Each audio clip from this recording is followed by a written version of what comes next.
কোরআন হাদিসের আলোচনা হবে দামি কথা, এর থেকে দামি কথা জগতে আর নাই।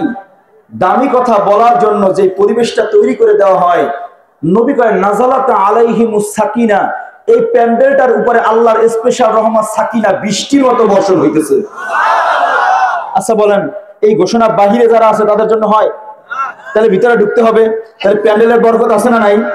নম্বর 2, নবী বলেন ও গাশিয়াতুমুর রাহমা, গোটা প্যান্ডেলটাকে আল্লাহ রহমত দ্বারা ঢাকিয়ে ফেলাইছে। তাহলে প্যান্ডেলের একটা বরকত পাইলাম। 2 নম্বর গুণ কি? আমার ভাষা না বুঝলে বলবেন, আমি আবার রিপ্লাই করব, দ্বিতীয়বার আওড়াবো। সেটা হলো, দেখবেন অনেক সময় অনেকগুলো ডিম নিয়ে একটা মুরগি দেয়। আপনারা কি বলেন? মিলে তো ভাষা না, মাশাআল্লাহ। দেয় কেন? ধরেন 18-20টা ডিম নিয়ে বসছে, পাখনা দিয়ে এরকমের 8টায় বসে রয়েছে। উদ্দেশ্য এই 18-20টা থেকে বাচ্চা ফুটবে, কথা বলে না? এই দেওয়ার ফাঁকে কিছু ডিম এই পেজ দিয়ে পুট করে বের হয়ে যায়, এই পেজে ফুস করে বের হয়ে যায়। তোমার দেখবেন মাঝে মাঝে ঠোঁট দিয়ে ঢুকায় থাকা, ভিতরে ঢোক, বাইরে গেলে পচা উবি, বাবা উবি, গান্দা উবি, কথা বলে। পচা গান্দা ডিমের ঘেরান কি ভালো!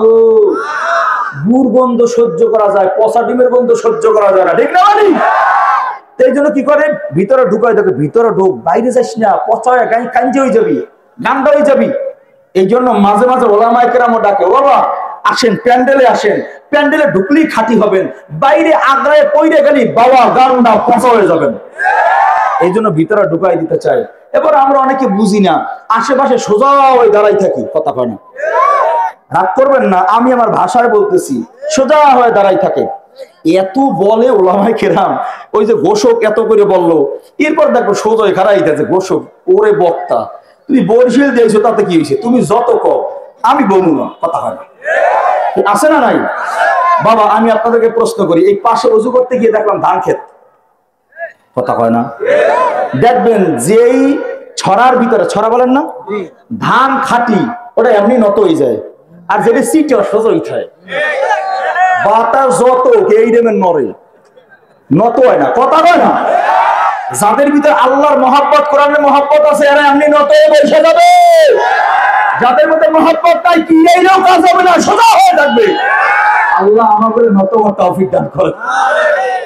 কষ্ট পাইতেছেন? এই জন্য প্যান্ডেলের বরকত আছে, প্যান্ডেল ছাইরা যাওয়া যাবে। 2 নম্বর যে মূল কথা বলতেছিলাম, বয়ান বোঝার জিনিস। বলেন বয়ান কিসের জিনিস? এটা শোনার জিনিস না। গান হলো শোনার জিনিস, গান বোঝার জিনিস না।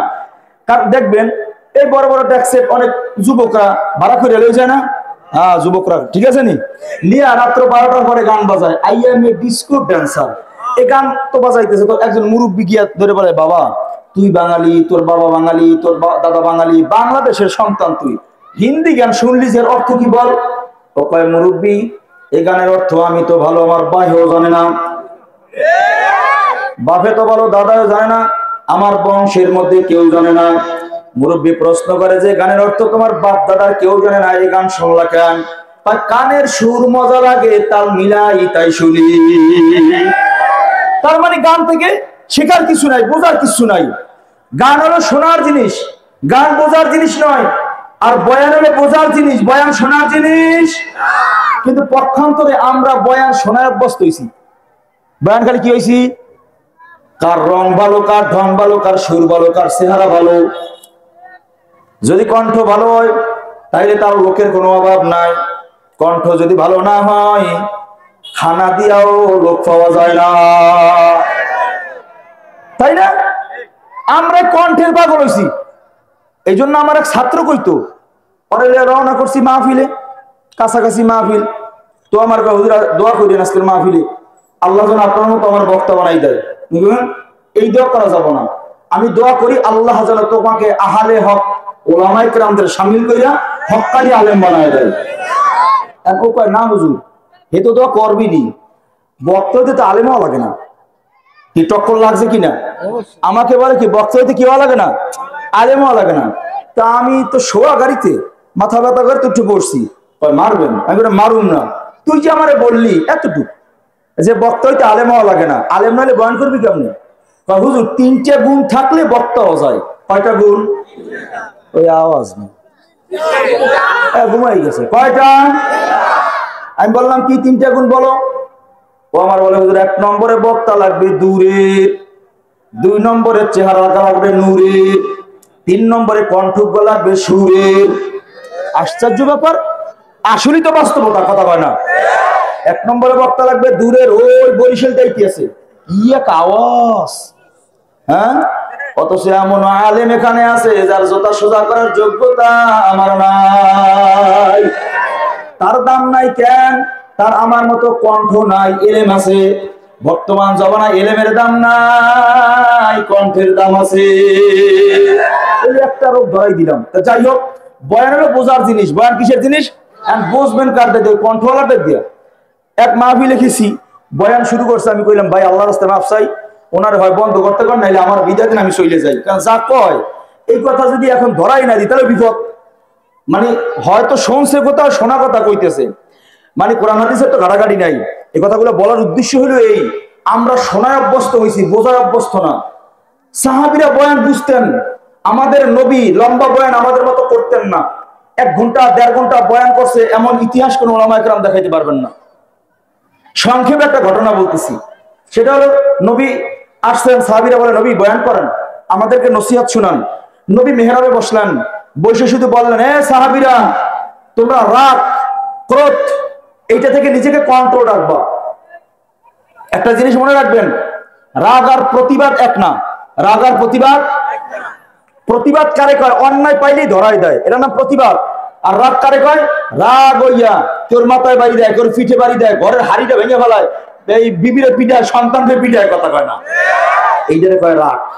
আর প্রতিবাদ কি? আপনি যেটা করছেন অন্যায়, এটা করা যাবে না, সামনে অন্যায় যেন অন্যায় হয়, এই প্রতিবাদ করা আর রাগ এটা এক না, এটা বুঝতে হয় আগে। তা যাই হোক, তোমরা কেউ রাগ করবা না, রাগ থেকে বিরত থাকবা। বাস 30 সেকেন্ড বয়ান করে নেমে গেছে।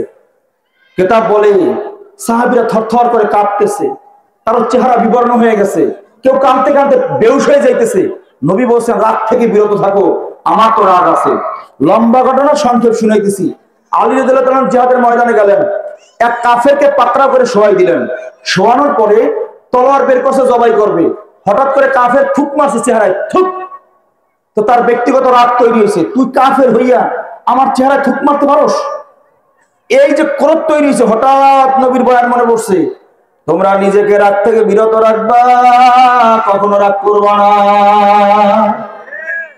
নবীর কথা মনে পড়ার পর সাথে সাথে তলোয়ার ফেলাই দিছে, ফেলাই দিয়ে আর নড়াচড়া করে না। কাফের পাকড়াও করে শোয়াই দিল, এবার গলার কাছে ছুরি নিছে জবাই করার জন্য। আলী শুধু কান্দে, নড়াচড়া করে না। কাফের বলে, কি ব্যাপার, তোমাকে তো এবার পাকড়াও করতেছি, তুমি তো নড়াচড়া করো না, কারণ কি?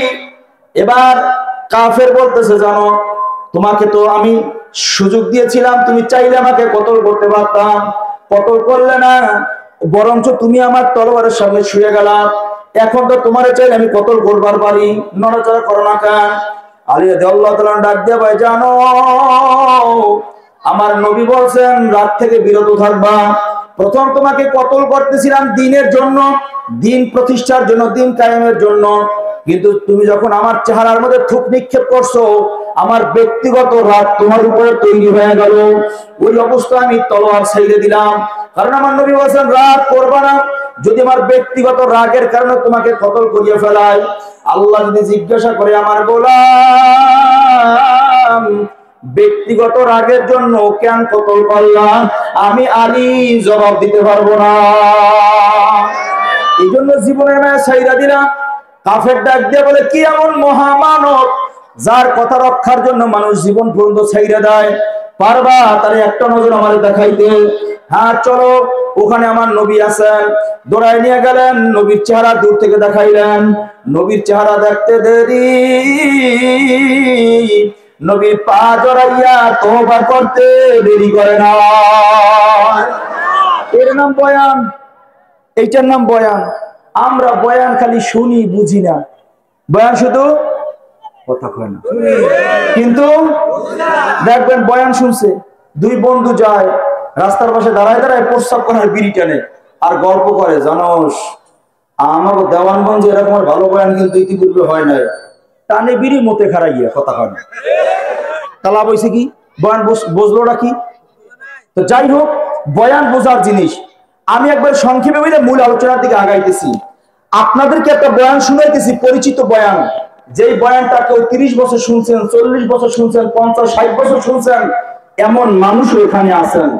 এই পরিচিত বয়ানটা বলবো, সবাই জবাব দিবেন। জোরে বলেন, সুদ খাওয়া কি? আওয়াজ হয় নাই, আরো জোরে। আপনার পাশে বলে না কে, তার একটু দেখেন কে বলে না, তার মধ্যে গন্ডগোল আছে। আরো জোরে বলেন, সুদ খাওয়া কি? ঘুষ খাওয়া, চুরি ডাকাতি করা, মাপে কম দেওয়া, খাদ্যে ভেজাল দেওয়া। এইবার সবার কাছে প্রশ্ন করি, এই বয়ানটা নতুন আর শোনেন নাই? শুনছেন? কেউ এই বয়ান 30 বছর শুনছে, কেউ 40 বছর, 50-60 বছর শুনছে, তাই না? এবার দেখেন, সুদ খাওয়া হারাম। ওলামায়ে কেরাম কত সুন্দর ব্যাখ্যা দিয়ে বুঝায়। এই আমার মতো হাজারো বক্তা মাইকের সামনে বইয়া মানুষের ধীরে ধীরে বুঝায়, সুদ খাওয়া হারাম, ঘুষ খাওয়া হারাম। জুমার দিন মসজিদের মেহরাবে বৈশা খতিব সাহেবরা শোনায় সুদ খাওয়া হারাম। তবলিগের মেহনতের ভাইরা মানুষের ধৈর্য ধৈর্য কেতাব তালিম দিয়া বুঝায় সুদ খাওয়া হারাম। ওলামায়ে কেরাম ব্যাখ্যা দিয়া বুঝায়, কয় শুধু সুদ খাওয়া হারাম নয়, সুদের মধ্যে 70টা গুনাহ, সর্বনিম্ন গুনাহ হইল নিজের মায়ের সাথে জিনা করা। শুধু তাই নয়, এবার মুফাসসিরিনগণ ঘটনা মওজুদ করেন, কয় নিজের মায়ের সঙ্গে 36 বার জিনা করলে যে গুনাহ হয়, একবার কেউ যদি সুদের কারবারে জড়ায় যায়, তার আমলনামায় তার থেকেও বড় গুনাহ হয়। এত তালিম, এত তারবিয়াত, এত নসিহত, এত হাতে পায়ে ধইরা মানুষ বুঝায়, এরপর মনে হয় এই দেওয়ানগঞ্জ এলাকায় সুদখোর নাই। নাই, একবার খালি কন নাই। 3 বার প্রশ্ন করলাম, 3 বার জবাব দিলেন আছে। এলাকার হালাত আপনি জানেন, আমি জানি না, তাইলে আমি ধৈর্য নিব, কিছু না কিছু আছে। বাবা, যারা এই বয়ান 50-60 বছর পর্যন্ত শুনলো, যারা সুদ খায়, দৈনিক নিজের মায়ের সঙ্গে 36 বার যেন জিনায় লিপ্ত হয়, আমি আপনার কাছে প্রশ্ন করি, নিজের মায়ের সঙ্গে জিনা করে তাহাজ্জুদ পড়লে কবুল হবে? নিজের মায়ের সঙ্গে জিনা করার মতো গুনাহ কইরা হজ করলে লাভ হবে? নিজের মায়ের সঙ্গে জিনা করার মতো গুনাহ কইরা দান করলে কোনো সওয়াব হবে? তার মানে এত বয়ান শুনছে কিন্তু বুঝে না। যদি বয়ান বুঝতো, না খাইয়া মইরা যাইতো, জীবনেও সুদ খাইতো না। এইবার বলেন, বয়ান কিসের জিনিস? আরো জোরে কোন। আমরা খালি বয়ান বুঝি না, শুনি, খালি শুই না যাই। সুদ খাওয়া হারাম না জানে কে, যে খায় সেও জানে, কথা হয় না? এবার নবী বলেন, সামিআনা ওয়া তাআনা, সামিআনা ওয়া সাআইনা। খেয়াল রাখেন, আমার কোন বয়ানে কে উঠে যায়, খেয়াল রাখেন। আমি তো আর কাউরে চিনি না, আমি চিনি কাউরে? আমি আল্লাহর বান্দারে চিনছি রাস্তায় বুঝে। রাস্তা হারাই গেছি, খালি পাগলের মতো ঘুরি, তখন আল্লাহর বান্দার লাগে দেখা। আমি তার পোস্টার দেখাই, কই ভাই এই মাহফিল কোন জায়গায়, আমরা পাগলের মতো করতেছি, রাস্তা পাই না। আল্লাহর বান্দা রাহাবারি করে লইছে, আমি তো চিনি না কাউরে। কে উঠে যায় কোন বয়ানে চিনে রাখেন। সুদের বয়ানে যে উঠে যাবে, মনে করবেন কাম পাচ্ছে, ঘুরে কি মিলে আসছে, কথা কয় না? চিনে রাখেন, কালকে যেন 4 দোকানে ধরবার পারেন। আল্লাহ আমাদের সবাইকে কবুল করেন, আমিন কন। তাহলে বয়ান শোনে কিন্তু বয়ান বোঝে না। যদি বুঝতো, জীবনে কোনো মানুষ কোনো অন্যায় করতে পারতো। যাই হোক, এবার আসেন মূল কথার দিকে যাইতেছি। সেটা হলো মাদ্রাসার মাহফিল, কোরআনী মাদ্রাসা, কোরআনের গুরুত্ব কি, কোরআন শিক্ষা কেন করব, কেন সন্তানদেরকে শিক্ষা দান করব, এর প্রয়োজনীয়তা কি, এই মাদ্রাসা কেন দরকার, মাদ্রাসা আমাদেরকে কি দিবে, কি জানা দরকার আছে না নাই?